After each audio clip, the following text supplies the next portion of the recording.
Did you want to go first or do you want me to go first? No, you can go first. Well, my status is I've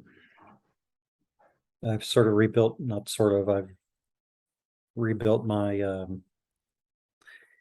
radio control module. I mean, it looks, I'm sure, like a mess there, but basically I have a throttle and steering control using those potentiometers and a LoRa board that's communicating to another LoRa board that'll be on the tractor. And so I'd spent time, it's a learning experience because the previous one was all jumbled up with wires. And I'm sure you probably say, well, that one's jumbled up with wires. Anyway, it's jumbled up with a few less wires because I used Fritzing and PCB way to build that board. I'll just turn on sharing here for a second.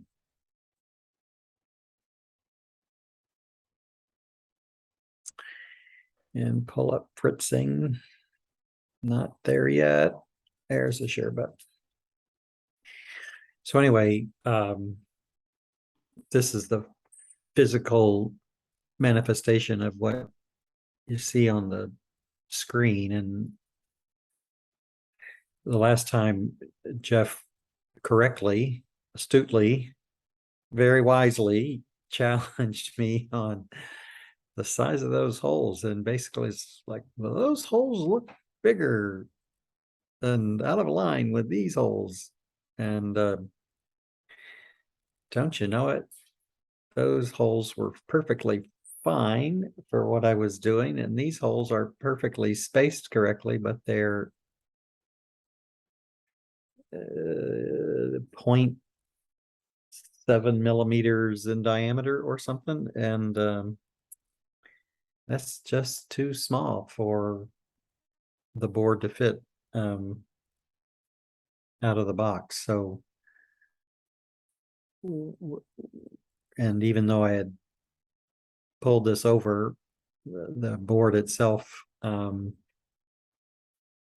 an image that's already in the library, the Fritzing library, and I thought, hey, this has got 18 pins and it comes from a ESP32 board. It's not the exact OLED version that I'm running, but spacing looks good. Come to know it, the spacing's fine, but the diameter of the holes as manufactured were too small. And I, for the life of me, can't quite figure out how to edit that. I didn't spend a ton of time looking on how to do it. So I physically took a Dremel grinding thing in my drill press because I didn't have anything at 0.1 millimeter thick to grind those out. And I did that successfully with the notable exception of this, that one. I physically drilled it out too far, so I broke that connection. So underneath this board is, I had to re-solder a new line to get power off of that onto this.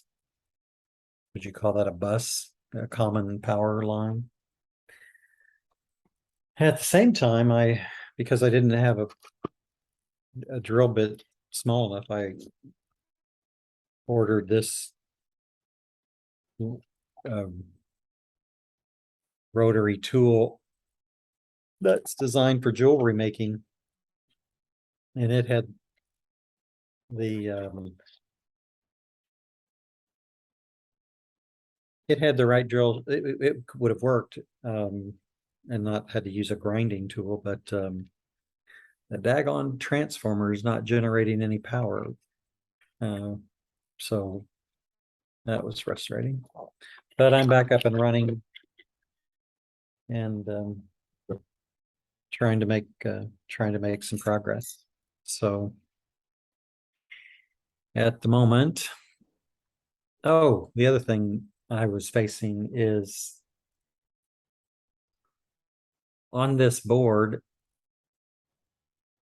Well, that's not a very good picture of the layout.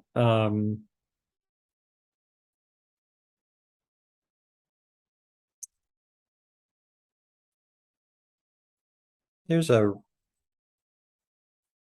I haven't found much documentation on it, but I saw RST. I'm like, oh, that must be a physical pin that if I would take to ground, that would serve the same purpose as pressing the reset button so that if I embed this, well, there's not, this is the top side. Bottom line is I can't get a push button to work on that RST pin.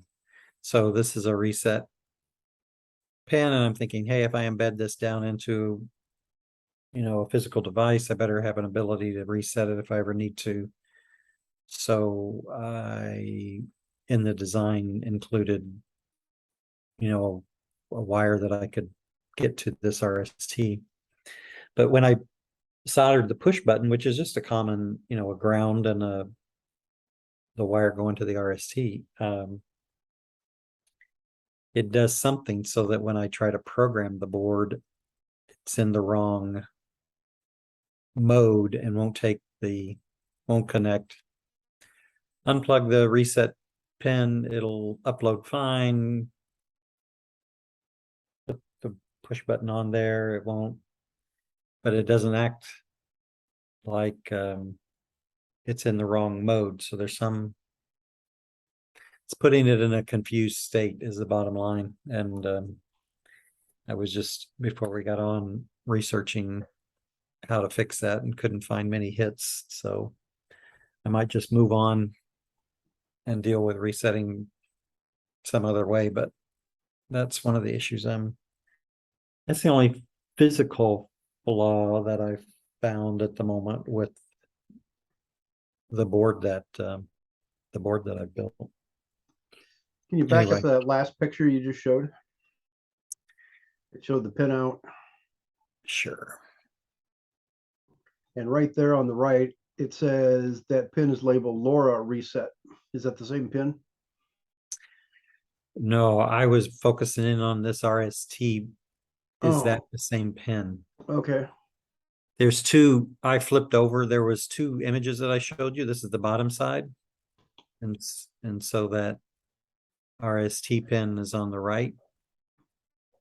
It was this RST pin here. And when I flip over to the top view that I have, it becomes this pin over here. That's the one that I was thinking if I have a push button from that to ground, that would make a simple reset. But once the board is up and running, I can plug in the reset push button, and it will reset the board.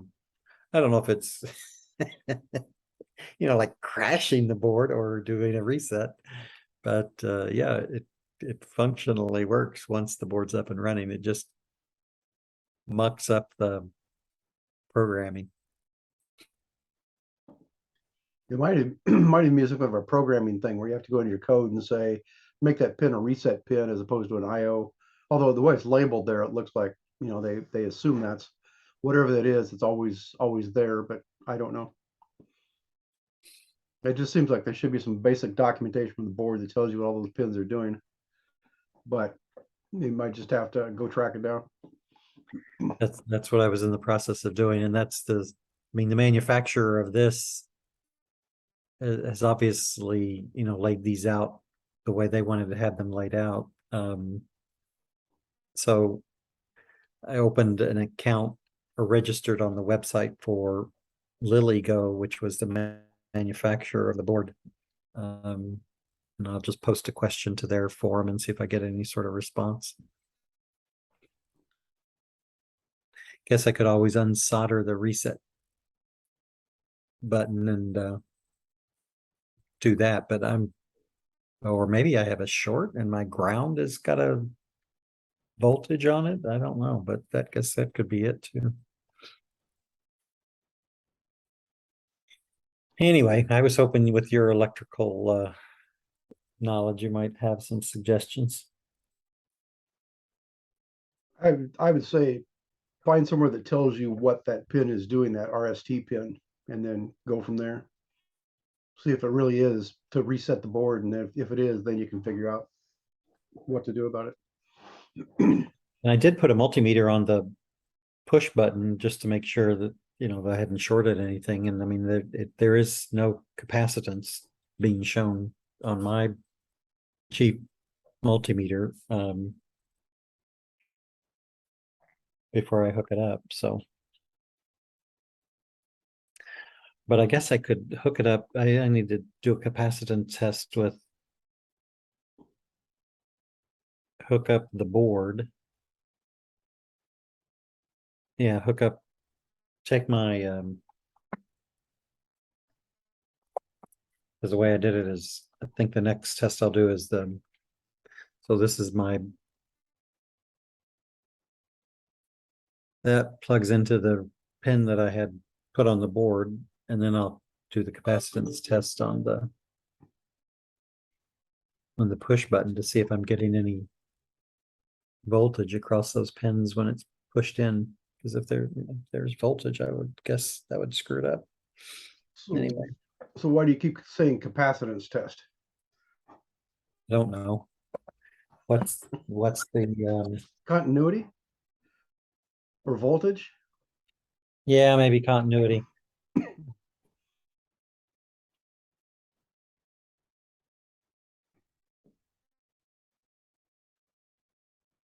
When you're testing that, and it's the amount of ohms going through, is that capacitance? No, that's resistance. No. Okay. Well, there you go. I'm using the wrong language.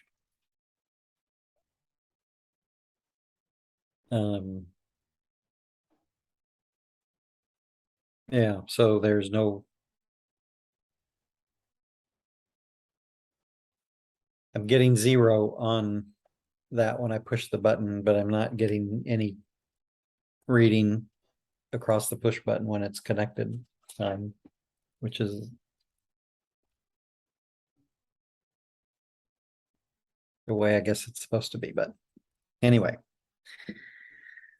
that's where I'm at. And so the next thing on the software side was Before we move on here, another suggestion on your PC board and your holes that are too small, you could probably take your socket strips and cut them off the length you want, just lay them on top of the board and just solder them from the side. So the make sure it's standing up straight when you do that, but just solder the pins. So it's like doing a surface mount part. that is an interesting idea. So just go ahead and put the strip there, prop it up so that it's straight. Yeah, And get enough. as long as you can get in from the side with your soldering iron, get the tip down there to do that. I think that would work. Yeah, that's a good idea. Then I you won't wish have I would have thought of that. you won't have to drill holes out there to do that. It won't. Yeah. It's not going to be as strong, so you have to be a little careful with it. But it might be easier than drilling your holes out. It absolutely would have been easier, Jeff. I wish I would have asked you about that before, but yeah, I just drilled out the lines or drilled out the holes. And that's a quick lesson there, that when you use somebody's CAD package, you use somebody's pre-built parts, you can't really assume they're correct. You can assume they're correct, but then you get your board back and your parts aren't going to fit.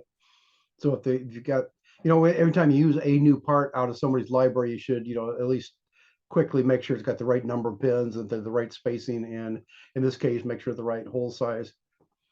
And then once it looks right, then go ahead and use it. So Yeah, how frustrating. Well, I don't know. I worked it out. So yeah, I was just gonna cut another This happens to have 20 pins and I need 18.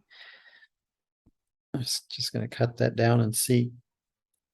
So another thing to keep in mind, if you start drilling those holes out, since they're plated through holes, you're cutting the connection from the top to the bottom when you do that. So keep that in mind too.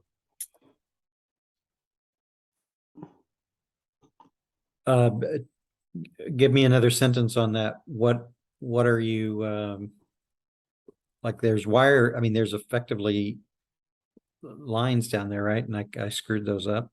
Is that what you're saying? So when you make a printed circuit board, it puts a pad on the top and a pad on the bottom, and then plates the hole through, which makes a connection from the top to the bottom.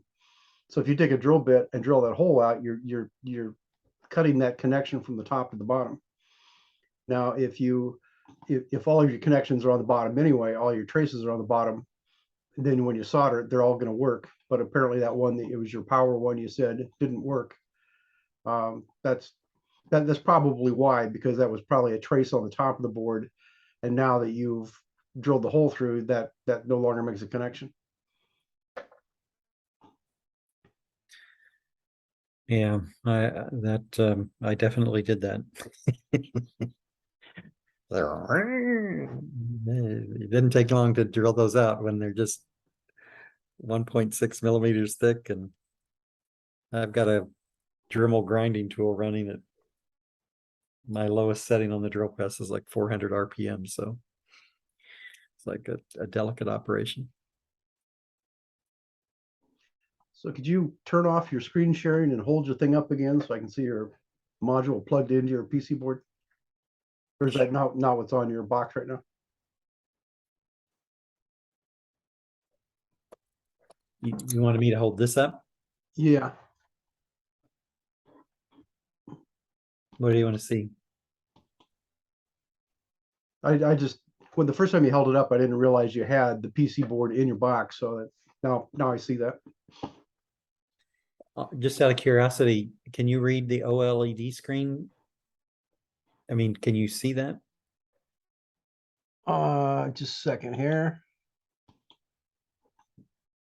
Say something again so it switches back to you. Switching back to me. Yeah, I can read that. That's cool.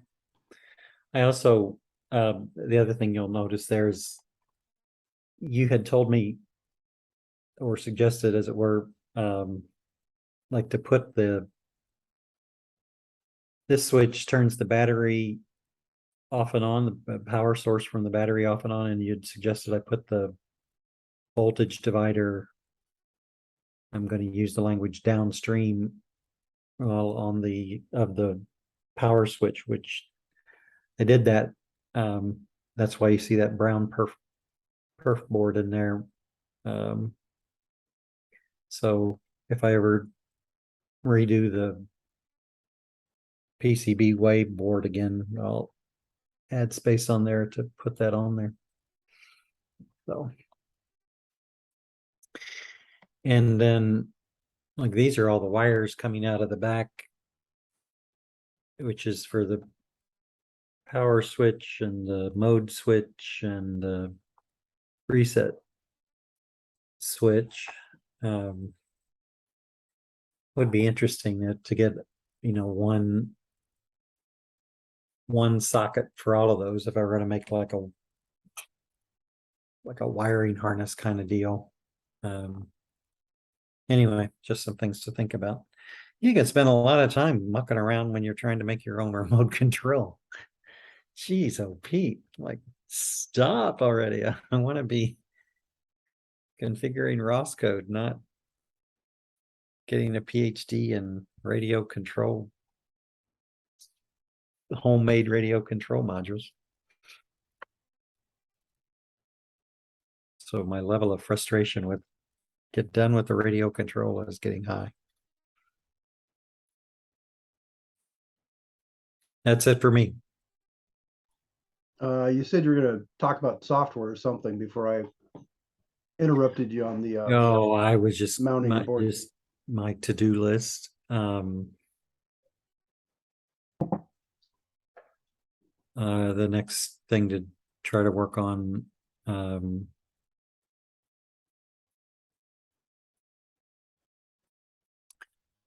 I wanted to put different loop timers in the software so that, the radio transmission is running at one speed, the dead man check is running at another speed, and the OLED display is, just periodically updating.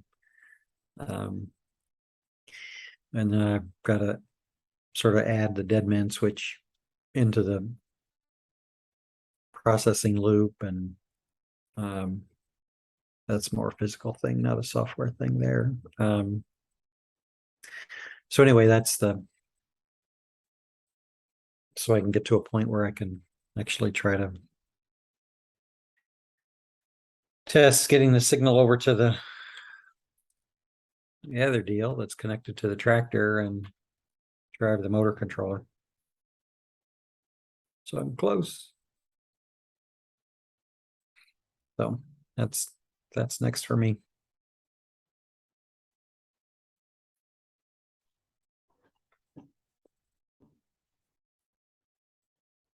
Anyway. Anything you want to mention? Well, I didn't get much done other than a couple days ago, I went out to my garage to dig through it, and I was thinking that I had this differential off a small riding lawnmower that a guy gave me like 20 years ago.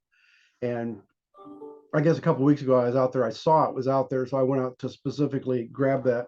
I thought if I do build a new version of my mini tractor, I want to try to make something smaller and lighter. And I thought, well, before I do anything, I have to know how big that thing is. So I went out and found it. And the differential on that is relatively small compared to other things that I have. And but I noticed that it's got it's already got wheels and hubs on it. And I looking at it, I don't know how to get those off. No, I don't know what's holding them on. Typically on something like an axle, they'll drill a hole in the end and tap it. So you slide the hub on and you put the bolt to keep them falling off, or they'll put a set screw from the side, or they'll drill all the way through and put a pin through it or something. I don't see anything that's holding it on there. So I don't know if they're just pressed on or what they did there. So if I wanted to use that, that's the first thing I have to do is figure out how to get those hubs off. Because in order to get the bearings on it, I have to take the hubs and wheels off, and they're kind of the rubber on the tire is all deteriorated because I think it was old when the guy started with it, and he ripped it off, threw it in his garage for years, and he gave it to me when he's moving. So anyway, I could use that. I think it's got a smaller diameter shaft. I think it's like a 5/8 inch shaft. Then I've also got these ones, the Peerless differentials that I bought on eBay a long time ago. And I put one of those on my first mini tractor, which is a bigger version. And they have a 3/4 inch shaft and a relatively small differential compared to, say, a car or whatever. And I've got a second one of those. I had three of them, but I foolishly gave one to a guy that will never use it. So I've got a brand new one of those out in the garage. And if I want to, I can cut that off to any length I want because they're just, solid shafts coming out of the thing. So I say, if I want the thing to be 18 inches wide, or even if I want it to be 12 inches wide, I could theoretically just cut one of those down to fit. And that was going to be my intention with that other one that I found that I don't know how to take the wheels off. So I'll give that a little bit more thought. And the biggest thing was I went out, I was going to find that differential to look at it. And then I knew that on the bottom of this stack, there's a big yellow plastic box. And I thought, well, that's where those transaxles are that I bought from the guy at the during BattleBots days. So I thought, okay, I went out there and it was only like 3 boxes down. So I spent about half an hour moving stuff around. I opened it up. And it wasn't the transaxles, but it was go-kart parts. So there's more stuff in that box that I could use for something. But but the things that I was actually looking for, those transaxles, aren't there. So I'll have to dig harder, I guess. So, but if I find though, again, I need to grab one of those and find out, what's the actual size on that and see how it mounts. And I should at least hook one, because I think the motors and the transaxle is separate. So I'll have to find all the pieces and bolt it together and verify that that's going to be usable. So then I can make the decision: do I want to use that transaxle, which is slick to put on, and you know, you just put power on it, away you go. Or do I want to take one of those other physical differentials and I have to find a separate motor and figure out some kind of gear reduction for it? So anyway, that kept me busy thinking about that and digging for parts. And it's just a matter of if I want to do this, I have to start with the back end first to set the width of it, and then I can build the front end, which takes me back to the fact that I was digging through the internet again. I was digging through YouTube and all kinds of stuff, seeing how people are building go-kart front ends. And I've watched, hundreds of these things, and it gets down to the point where, yeah, I know exactly how to do it. It's just a matter of starting off and doing something, which in fact, I was saying that I could get like a 3/4 inch piece of rod and drill a hole down through it to make the here's my prop. Here's my prop from last week. This is actually PVC, but if I get a piece of steel that's this diameter and then drill a hole through, I was going to drill a 1/4 inch hole down through it, to make the piece that goes like this as your steering moves. In fact, here's go to my box of props here. What everybody does, they take a bolt, and here, let me do this. Let's see if the screen starts switching back to you, you can mute your microphone, and it won't do that.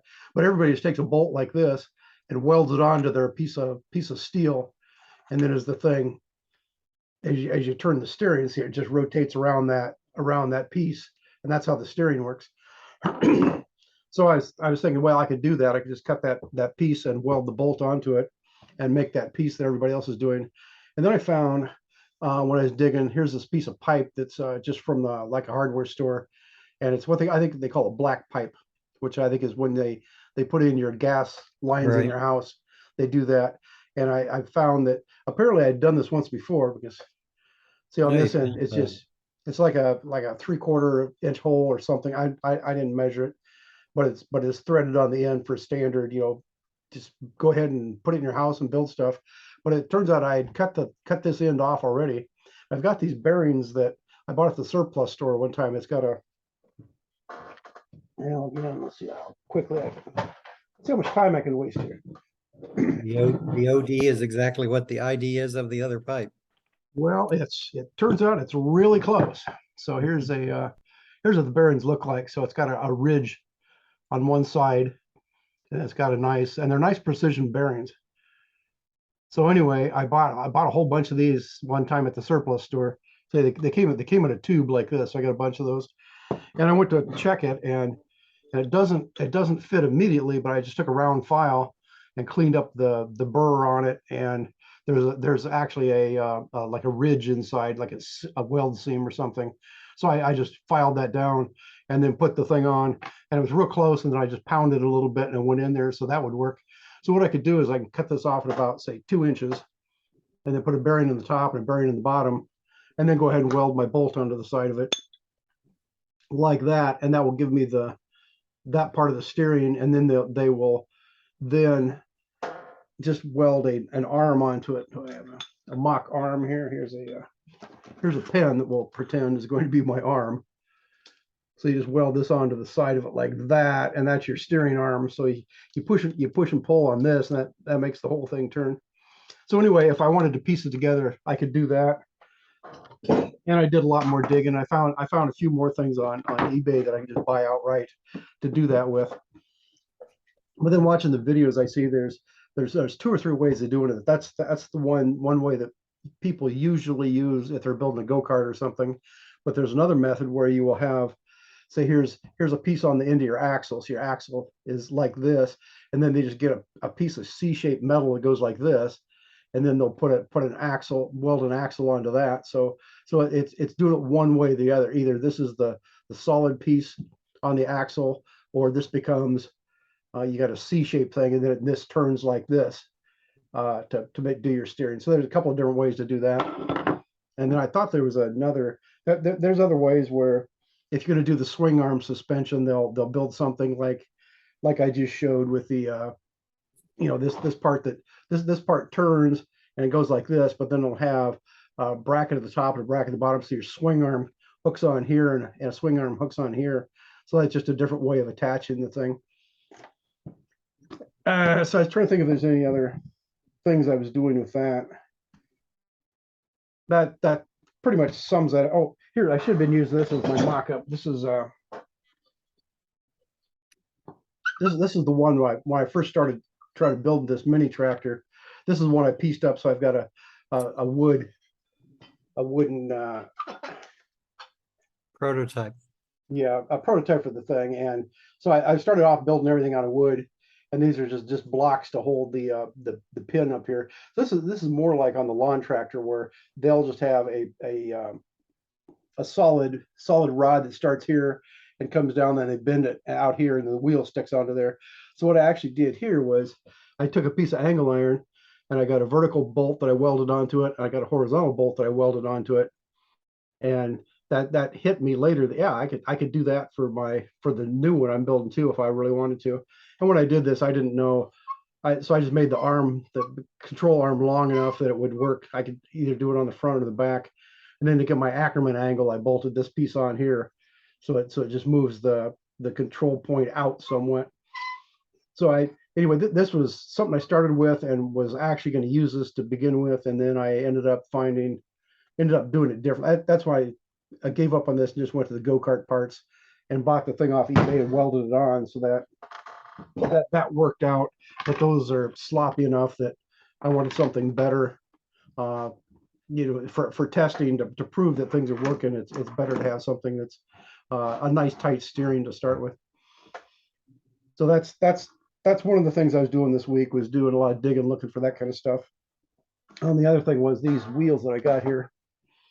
These are something else that came from a surplus store. I think they're actually like wheels off some of the wheelchairs. And this, when I bought this, it had it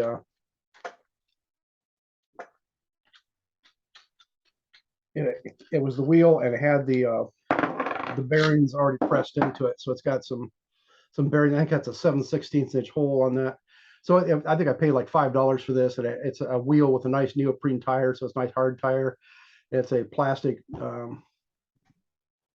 rim, plastic, whatever you call that, the part of the wheel that's got the spokes on it. And then it's got the bearings pressed in. So all in all, it's fairly light and it's fairly narrow. And then if you just buy it off the shelf 7/16 inch bolt, it fits in, and it surprisingly, there's not a lot of slop. Some of the stuff, well, right there, you can see the bearings moving, because these aren't the real high precision bearings. These are more like go-kart bearings. So the bearing itself is moving a little bit, and then but the hole fits fairly tight between the hole in the bearing and the bolt. And usually when you do that, just the way they make it, like these 3/4 inch ones on the thing I was just showing you before, I put a wheel on that, and that's fairly sloppy there. So the thing about the fact that the bearing itself is moving, if I just bolt this down tight, I think that'll tighten up the bearings enough that that'll be a nice tight fit there. So the fact that I was trying to make things smaller, these are smaller than the I don't have one handy. These are smaller than the pneumatic tires and wheels that I put on my current one. So that was just, again, I'm just piecing stuff together. I'm just collecting all these parts. So someday, if I get the ambition, I'll just start cutting stuff, and I'll fire up the welder and see how far I get with that. I think it was last week you were showing some, I'm going to call them assemblies that you found online. Were they built for the similar size tires that you're thinking about? If you want to go with the pneumatic tires, they're all about the same size and everything. And one of the tricks is if you're buying a wheel and with the wheel and the tire, it's best if you get it with the hub built into it. The bearings are already on the thing. So if you can get that for the ones that I put on my current vehicle are Harbor Freight will put those on sale for $4 a piece. So you buy the tire and the rim and the hub and the bearings for $4. You just slide the thing on. I think that's got a 5/8 inch hole in the middle. So you just get a 5/8 inch bolt to put that on, and that works out for you. And one of the problems I was noticing on the stuff on eBay is that some of it's metric and some of it's standard. So you'd have to make sure you get the right, match the two together when you go to get your parts. And the easiest way is that they will also sell you like the spindle part, the part that does the steering, and then they'll sell you a hub that's got the metric bearings that slide right onto that. So if you buy everything together, then it's just a matter of now you got to figure out how to get a wheel onto that hub. So you might have to re-drill holes in the wheel, or if you're lucky, the bolt pattern they give you will go right onto it. So a lot of it's just a matter of looking at it and figuring out what's going to fit, what's not going to fit. And you don't want to get the whole thing put together and say, oh, okay, I got this. Oh, now wheels won't fit on it. So you have to think about that ahead of time. And the differential that you have, did that come off a lawn tractor? What did that come off of? Do you know? The smaller one that the guy gave me is back in the days when you could go out and buy a riding lawnmower for $200. So it's just a little tiny one. It's like a smaller version of the big lawn tractors. So it's had like a 5 horsepower engine, and that's the one that had an engine and then a separate transmission and a separate differential, and that's just the way they would build them. And then once I came out with the big lawn tractors and the big modular transaxles, you just bolt on the back and run a belt to the engine, then all this other stuff now becomes hard to find, because as far as I know, nobody makes those anymore. But I haven't looked real hard to know if that's true or not. And what's the power input, approach to the differential? I mean, is it a belt that you It just put has on it, or well, the one again, the one the guy gave me just has a sprocket bolted right onto it. So I just had to figure out what size chain that is and get a mating sprocket to make that one work. And the Peerless differentials just simply have bolts sticking out the end, so you put on whatever you want onto that. So whether you want a pulley or a sprocket or whatever you want to put on. And it turns out that as far as the go-kart parts, they had something that was called a mini bike sprocket and brake drum. So it was like a 70 tooth sprocket that's number 35 chain, and it is riveted to this thing that's like a stamped out piece of metal that forms a brake drum. So what you do is you bolt this to the side of your wheel, and then they would also sell you the rest of the brake drum that's got the brake shoes on it. So you'd slide that on there and bolt and put the nut on the axle, and that makes a brake. Well, it turns out just that piece, the stamped out metal and the sprocket, the hole pattern and the hole in the middle of it are just exactly the right size to put on a Peerless differential. So that's what I did on my first one. I just bolted that onto on my first mini tractor, which is the bigger one. I just simply bolted that right onto the axle or right onto the differential, and that gives me a sprocket that I can then run chain to it. But unfortunately, that's big enough in diameter that depending what size tires you put on, you're getting close to the point where the sprocket's almost as big as the tires are. So that wasn't really the best solution. So I can put on a smaller sprocket, but then I have to figure out because the hole in the middle of those is like a 1.5 inch hole, but the hole that I need is like a 2 inch hole. So I have to figure out how to grind out or cut out the hole in a sprocket to get it to fit on there. And what I decided what I could do is just take figure out how to get the sprocket to turn. So I'll like bolt it to a go-kart hub or something so I can turn the thing, and then take a grinder or like a Dremel tool type thing and get a grinding head. And then probably if I start spinning that, just turn it by hand with the grinder running, I might be able to enlarge that hole and make it bigger, because otherwise I don't have any machining equipment to make the bigger size hole in a sprocket. Okay, it comes back to the fact it just matters piecing this stuff together again, trying to figure out what will fit and what won't fit and what's the easiest way. And that's why it takes me years to actually get something built, because I collect, like that box of go-kart parts is, probably 10 years old out in my garage. So if I can find something there that works, which turns out one of those brake drum assemblies that I'm talking about, I just saw another one of those in that box out there. So basically both of my Peerless differentials, I could just have them both ready to go if I want to have that big a sprocket on the thing. So that kind of sums up my theory is that if I build another one of these, I'll build the front end myself so I can make it a lot tighter than what my previous ones were. And then before I do that, I got to figure out how wide's the back going to be. So I have to decide, do I want the transaxle or one of these two differentials. And like the Peerless differential, it's the width of it in the middle, it's got a differential. It's about this big. So it's, it's about that big in the middle, and then it's got like 24 inches. The whole thing's like 24 inches wide.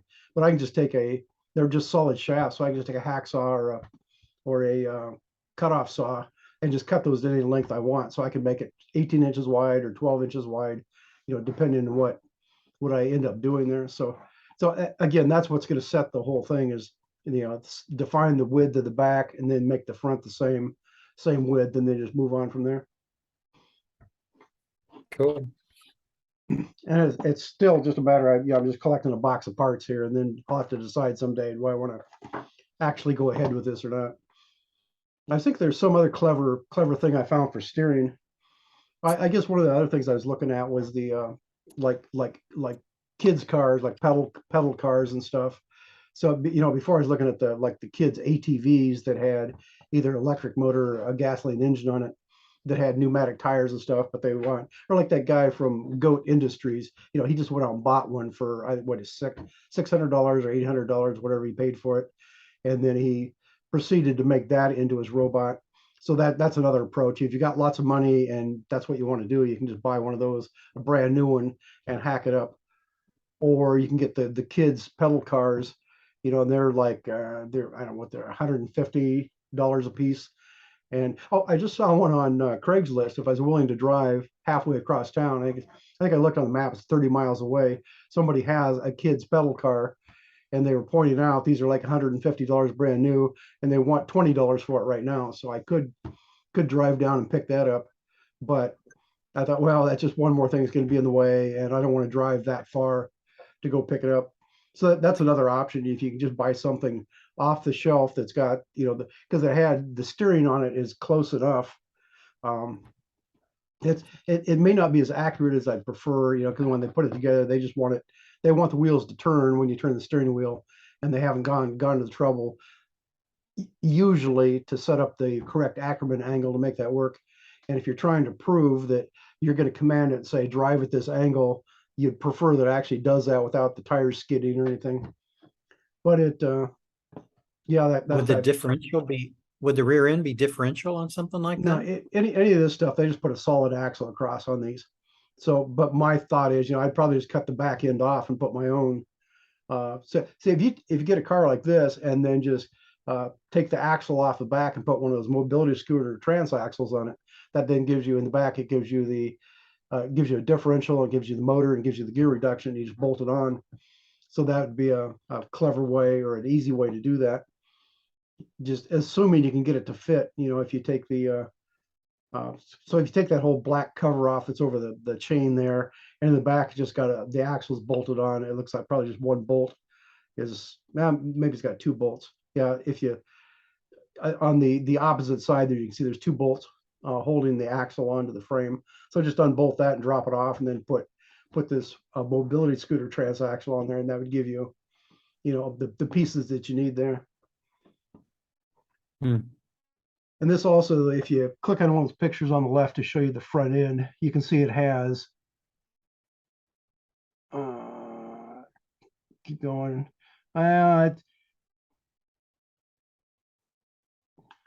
This one doesn't have really good, that's another problem trying to buy this stuff and looking at on say on eBay or Amazon, that you're trying to get a good picture of the front end to see how they built it. But this is the one where it's got the wheel itself is the thing that turns, so it's got like a bolt welded onto it, like a C-shaped piece of metal. So here again, here's your axle here and a bolt going this way, so it's the whole thing. The wheel itself rotates around like this on that C-shaped thing, as opposed to having something, the axle on a thing that turns like this inside of the axle. There's a picture of your C shape. Yeah, that's it right there. And you can see that in this particular one, if you notice there, it's got like a round pipe for the axle, and then it's got like a piece of pipe welded through there.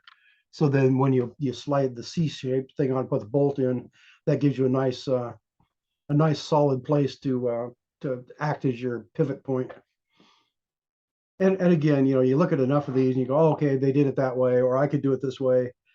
And then the other thing on this, it's probably not going to have any suspension on the front. That's probably a solid welded frame. And then some other people just go to the trouble. They'll go ahead and drill a hole through that axle and put a bolt through, so the thing, the front end can tilt up and down like this as you drive around over uneven ground.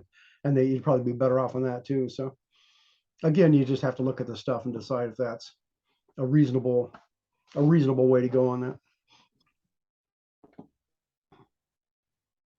On one of those pictures, I think it showed that it had ball bearings somewhere. Yeah, it talked this one. Yeah, so it's saying the wheels have ball bearings in them. Because a lot of the stuff, again, you reach a point where it's like here they got an actual steel frame and it looks like they have ball bearings on the wheels, and then all of a sudden then you go to the little plastic kids cars like the Power Wheels, that the whole thing's made out of plastic and there's no bearings, and the wheels are just big balloon plastic tires that. But the price, it costs you just about as much for like a Power Wheels as it does for something like this. It's got somewhat better, say somewhat better frame on the thing. So this is something else. You can spend hours, trying to track this stuff down and trying to say, is there something that would work or not? Drifting through the land, speeding like the wind, smooth bearing, low profile rubber tires, rugged frame, and an automatic clutch. This is Scirocco, the ultimate in pedal go-kart. Take the challenge and show the world what you've got. Dare to be the fastest, swiftly dodging any obstacle, racing through the turns. And you notice he says it has an automatic clutch, even though it's got Yeah, pedals, automatic clutch. which I did see somewhere that somebody was saying that it will freewheel if you're not pedaling, but if you start pedaling forward, it pushes you forward. And if you stop pedaling, it freewheels. But if you start pedaling backwards, then it actually drives it backwards. So somehow maybe they do have some clever little thing in between the pedals and the back end that makes it do that.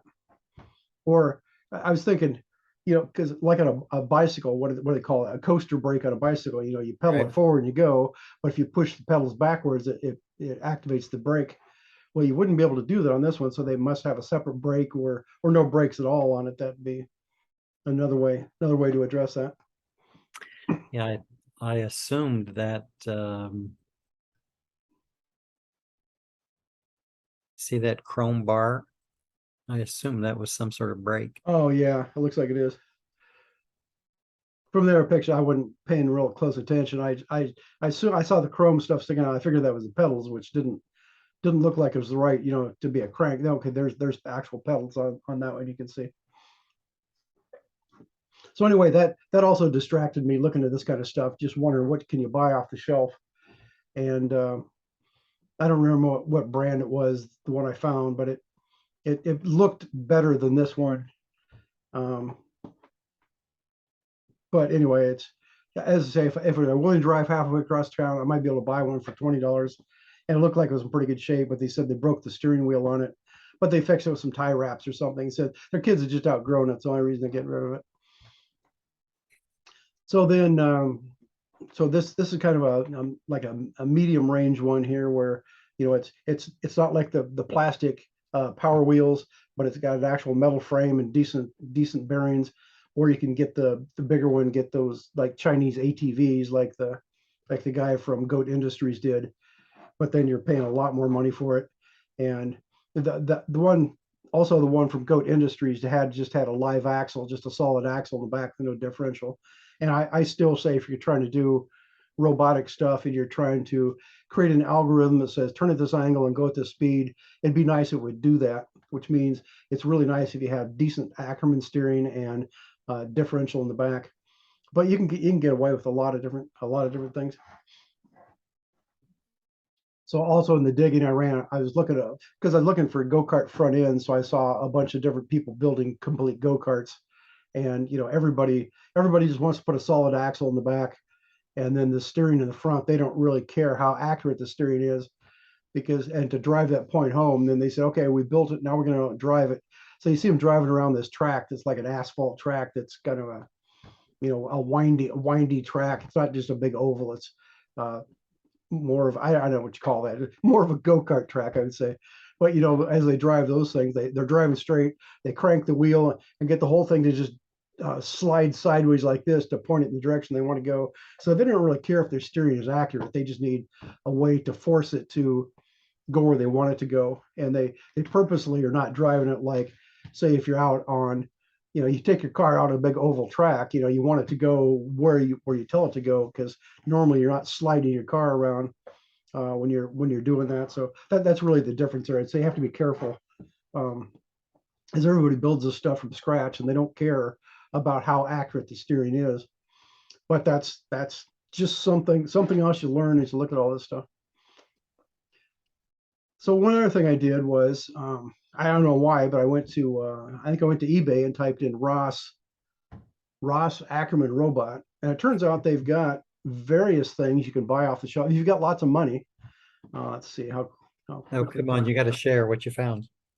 how quickly would it take me to find this? Let's go here and say eBay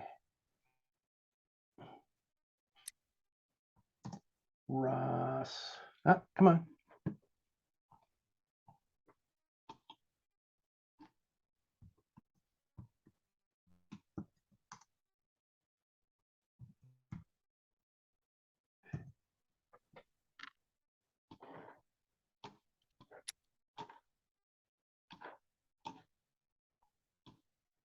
Okay, let's make this bigger. Of course, now they're not going to show up. Here, I'll put this up so you can see what I'm doing here. Okay. Here's some of them here. This is kind of a. Oh my heavens. So if we look at this one, and this one, the reason it's so expensive, I think it comes with a Raspberry Pi. It comes with their controller board. It comes with a, how do I make that bigger?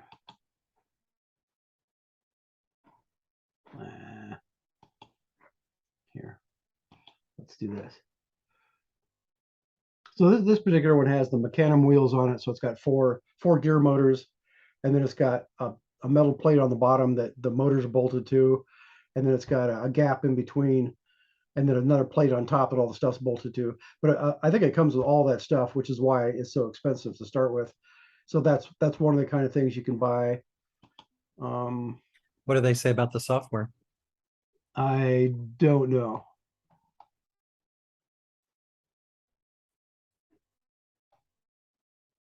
So now, of course, the ones I was looking for aren't going to show up. My other computer's just got, I've got tons of these bookmarked. Here's the kind of a medium range one. That other one was fairly small, but this one's got, actual. How do I do that? There was one before that had Ackerman in the title. Well, this one is Ackerman. Mm. And here you can see, they show you from different angles here. There's the overall view of the thing. So let's start up here. So from the front, you can see it's got, and again, when you're buying this one, that comes with the LiDAR, and it comes with the some kind of a, I don't know if that's a 3D camera or a point cloud camera, what that is on there. And then it's going to have, probably comes with some kind of a computer on it. In fact, it says Jetson Nano, so it may come with a Jetson Nano computer on it. So here from the back, you can see, and I still can't figure out a way to, let's do this. There we go. So in the back, it's got all of these that I've been looking at seem to have two DC motors. And depending which ones you buy, it'll have a DC motor and like a planetary gearbox with the wheel stuck right on it. And then back, I can't point to that while it's doing that. So on the back, it's got the motor will have an encoder built into the back of it. Some of them specifically say they don't come with encoders, but this way, as long as you can get it to, this is better than having a live axle, because your two wheels can turn at whatever rate they need to make it go in the direction you tell it. So then in the front, they keep talking about, it's got some kind of a big RC servo to turn the front end. So and some of these have suspension and some don't. So it's just a matter of digging through. But anyway, I was surprised to see these things. People are building actual robots saying, these are ROS robots, and it's got, you just buy it off the shelf. And I don't think you even have to assemble it. I assume it comes assembled. But I think those are like, this one I think has 5-inch diameter tires on it. And I was looking for the bigger one that I found. There's a big one that has 10-inch diameter. So is that one we're looking at had Mecanum wheels on it. These are this is not this is basically built just like that one we saw, but it's just a lighter weight and smaller. So you can see there's a can we see the back of it here? It's got these gear motors, and this gear motor actually has an encoder on it. So they've got two of those bolted on the back. They're just showing the LiDAR that you can get. So let me see, let's do this.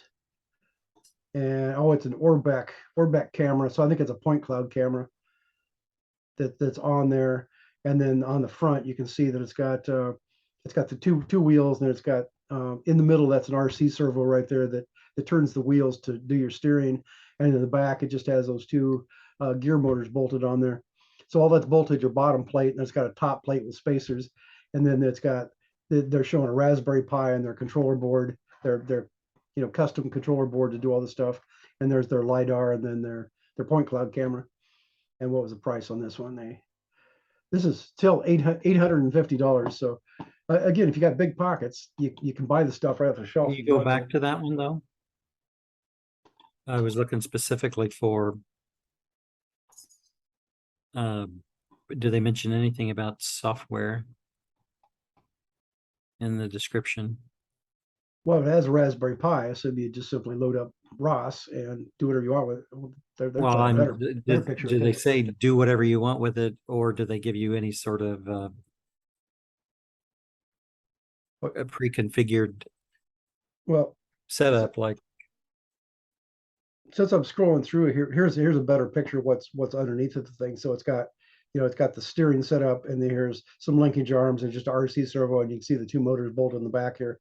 And they're saying you can do it either way. You can put it you can face it forwards or backwards for what they call positive Ackerman or anti-Ackerman. And I don't know, I haven't looked into anti-Ackerman. It doesn't seem reasonable to me, but that's what a lot of people are doing. So anyway, there's just a picture of what's underneath the thing. And even the bigger ones seem to be built this way. So let me go down and see what they say here. This camera. And there is, they're running RTAB map on it.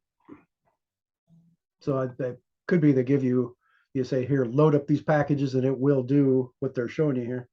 Now, the other problem with looking at these, usually this is the most documentation I've seen on any of these. that's what I would, yeah, that's great. That doesn't necessarily, they show you lots of stuff. They talk about it a lot, but that doesn't necessarily tell you that it's, following that may not be enough to make it go. But so they're just saying it's got a Raspberry Pi 4, blah, blah, blah. That's all the hardware. It's got CAN on it. So apparently on their interface board, it's got CAN, a serial port, USB, Bluetooth. Well, the Bluetooth would probably come from the Raspberry Pi. But yeah, if you just type that in, what I put, I said ROS Ackermann robot, and it brings up this whole list of things that you can look through to see what's going on here. There's all the parts that you get. This one says 2 sold.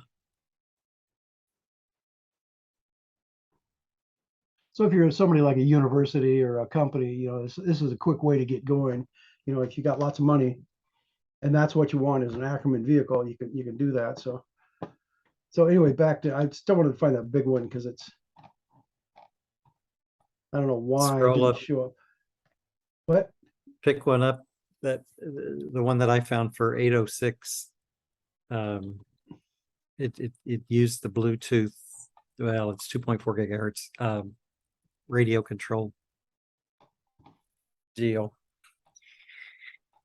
Yeah, that one is that looks like an even less expensive radio control module.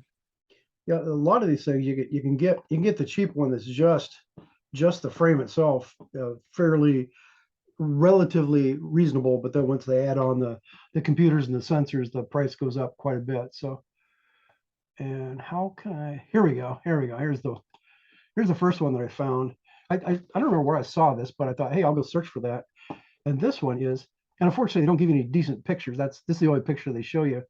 But these are 10-inch diameter pneumatic tires, And this particular one has suspension arms on it, and you can see there's shock absorbers on the front and the back. They might not be shock, they might just be springs, but anyway, that's how their suspension works. And this one, again, I think it says it has some kind of RC servo to control the steering. And this one in the back, it has, maybe if we scroll down, we get a picture from the back. They keep calling it top version, and I don't know what that means. I think it's a Chinese translation thing. They keep calling it that. And I don't really know. So I thought, well, I could go to the company that makes these and find more information. But this one has very little information with it. You just buy it and apparently away you go. But it's got things like, say, there's an e-stop button on the top, and here's a radio antenna, and it's got a LiDAR, and it's got like that Orbeck point cloud camera. And there might be all kinds of fun stuff inside of it. That I think this blue thing right here, I think that's the actual battery. So it's probably, I don't know if it's a lead acid battery or some kind of a LiPo battery. But this one, again, these are all about the same price, and you can get them either, I think, with or without suspension, and that affects the price that when you go to buy the thing. Let's see, that big one like that, they're all around $1,300 to $1,500. And just by doing that one search and looking through here, it brings up lots of stuff that then takes you to other stuff you can, other things you can look at. But, and I'd like to see this front end here. They show a slight inset of the front end, but I can't tell what, it's not big enough to tell what's going on there. Can I do save image? So unfortunately, I can't really find, there is, so if you go to YouTube, and then I think, what was the brand name on this?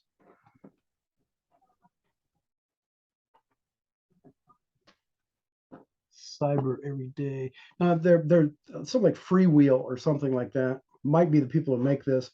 And out on YouTube, then if you go search, you can find, they'll show these things driving around, but again, they don't really seem to show a lot of detail on what you get or how it's going to work. So I found that was interesting. I didn't realize that, they made these essentially a commercial version, what we call it, like an academic version of these things that you can just go out, you've got the money, you buy it, and it shows up, and away you go. So that's something else I did when I was digging through the internet looking for all this stuff.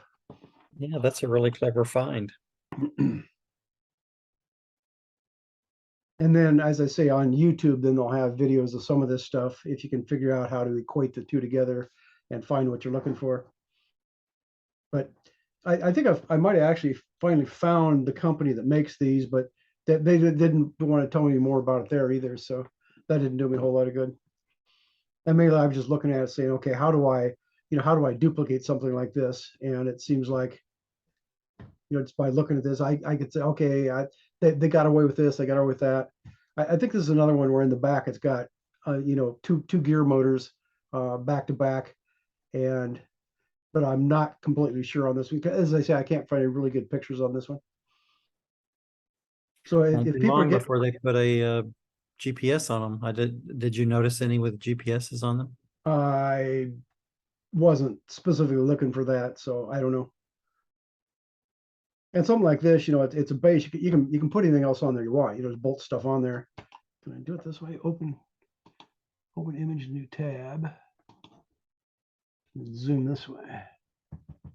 No. How come I can't zoom? Oh, it's got Control Plus. There we go.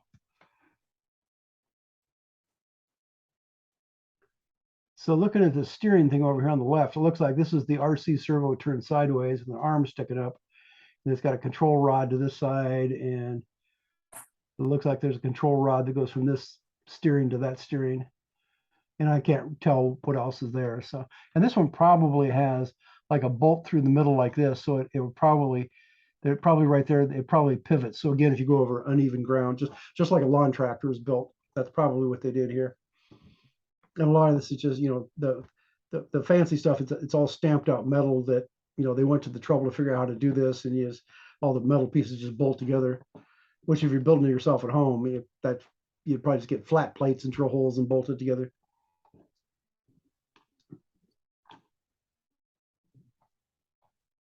So everybody's got a lot of time on their hands and just wants to know the stuff. You know, as they say, you just go searching enough, and the more you look for it, of course, then YouTube or Google or whoever starts, or YouTube or eBay starts showing you more of the same stuff. So it gets to the point. My other computer, I turn it on, it's showing me this stuff all the time. So it's just a matter of, you know, how much time you want to spend on it and how good you are at searching to get this stuff to show up. So I don't know if I have anything else that I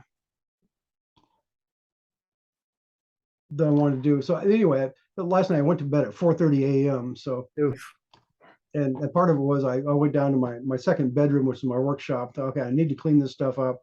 So I just started moving stuff around. I spent a lot of time doing that. Then we went back upstairs and watch some House. I've been working through the House series, and while I was doing that, then I was searching the internet. So that before I knew it, it was 4 a.m. I thought, oh, I should go to bed. And by the time I got to bed, it was 4:30. So I almost didn't make the meeting today. So that was kind of an interesting overall experience. Well, thank you for coming. But you can take a nap right after this. Yeah, I might have to do that. I was just Googling, or not Googling, but on eBay, adding GPS to the ROS Ackermann thing and seeing if I got any hits.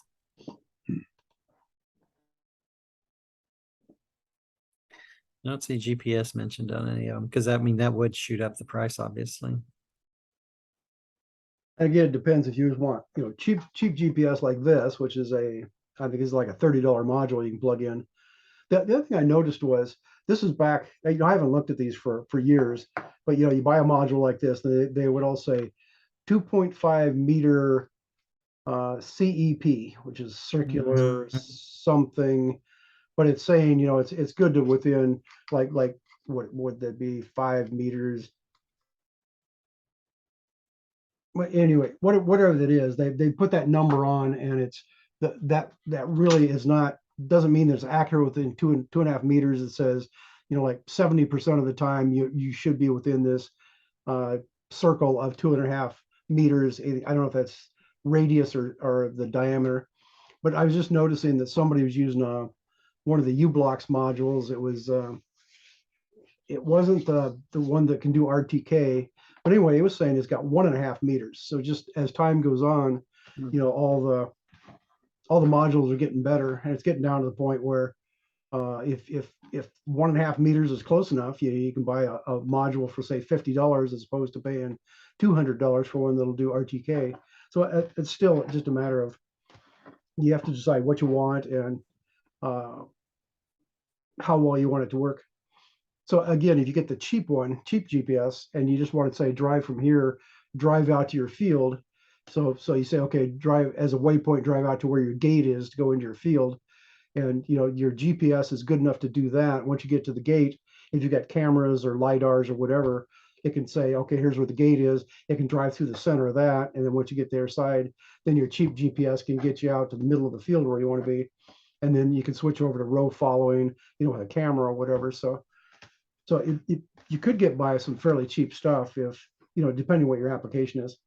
If you're trying to mow your yard and go in a perfectly straight line, or you're trying to plant corn and go in a perfectly straight line, trying to plant corn on a perfectly brand new plowed field, so you got no lines to follow, then you need something like GPS to do that. So you probably really need a more expensive GPS to be able to do that.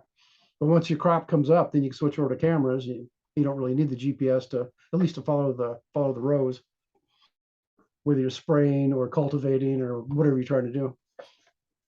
Yeah, that's a clever idea. So speaking of all these radio control car like things that run on ROS, did you ever do anything with your AWS racer that you got? Oh, I've done tons. I've moved it from one bedroom to another and probably driven it back and forth to Texas a couple of times. I mean, it's just been all over. Good man, good man. I'm still thinking that thing probably you could just load standard ROS on that and not have to go out to their cloud-based AI nonsense.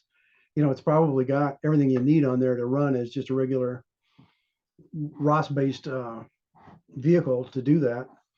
And I don't know, did that come with GPS on it? I doubt if it did, but again, just plug in one of these little $30 modules and take it out in your yard and have it drive around. That'd be another thing to do. Yeah, no GPS, LiDAR, and I suspect you're right. It was an early Jetson, I think, and I know what box it's in. Well, I don't want to distract you. I was just curious because that Yeah. that was another Squirrel. option. I know when it first came out, it had a good price on it, and by the time they were getting ready to ship it, I decided the price had gotten way more expensive than I wanted to pay for it. So I didn't end up with one of those. Yeah, I think they figured out what it really costs to manufacture, and so they started saying, "Hey, we can't sell this at a loss forever. If you want me to ship it to you and you want to play with it, I'm more than happy to do that." I don't think I need that at the moment. I did find more radio control cars as I was digging through. In fact, here's one that. And the other thing I keep talking about are radio control cars. Here's a little one. It's meant for kids, so I'm guessing it's fairly slow. So if you can get something that drives slow, it's better for robotics. And rugged. But the problem is this one does not have a differential, or maybe it does, but it's just sloppy. No, this seems to have a solid axle in the back, but the steering on this one, it has some kind of actual motor to turn it, and it's a fairly sharp. It's a fairly sharp steering angle as opposed to some of them, because as they get to be faster, then you don't want them to turn sharp in the first place, so they limit it. So you'd have to go cut out the stops to get it to turn sharper. But this is the concept where you could cut this front end, cut this thing in half and use this front end and find something else that's got a differential and glue the two together or bolt it together. Oh, wait a minute. No, there's something sloppy enough that the gears are sloppy enough that it won't. I thought one was turning the opposite direction, but they're not. So anyway, this is something I found at the thrift store for. It says $3.80 I paid for it. What was the manufacturer? Tommy's, TOMYS. Yeah, I don't know if they pronounce it Tommy or Tommy, but yeah, that's just one of the little. What's this on the back here? It says off, on, power. Why is there off and on and power? Huh. I don't know what that means. And then this is another one that turned up one time. This is a cute little car that's got the skinny, the little tires on it. Let me make my screen bigger here. And this one has a differential on it. So when I turn one of them forwards, the other one turns backwards and vice versa. So this one has a differential, and sometimes they're sloppy enough that but I haven't figured out what that means, because whether the big ones or the small ones, and even the John Deere tractor we had when we had it up on jack stands, you could turn one wheel some amount, so many degrees before the differential starts turning the other side.